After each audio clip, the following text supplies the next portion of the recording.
కర్నూలు జిల్లా కోడుమూరులో శ్రీ ధర్మపురి క్షేత్ర అయ్యప్ప స్వామి ఆలయాన్ని మంత్రాలయం పీఠాధిపతి శ్రీ సుబుధేంద్ర తీర్థ స్వామి సందర్శించారు.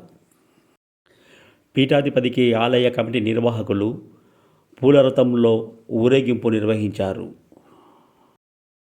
పీఠాధిపతి ఊరేగింపులో కోలాటం ప్రత్యేక ఆకర్షణగా నిలిచింది.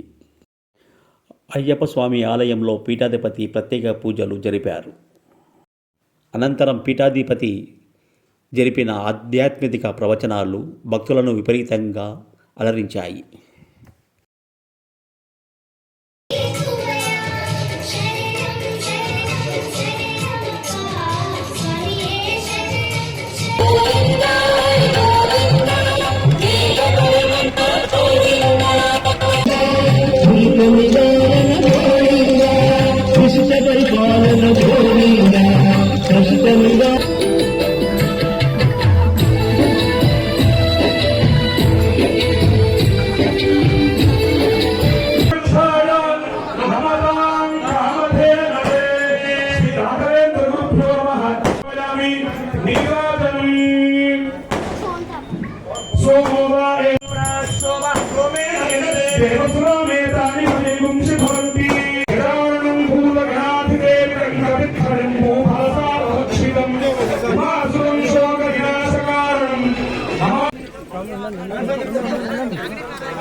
తీసుకొస్తా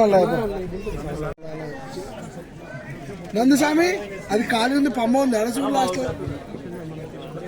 కూడా కూర్చోవాలి.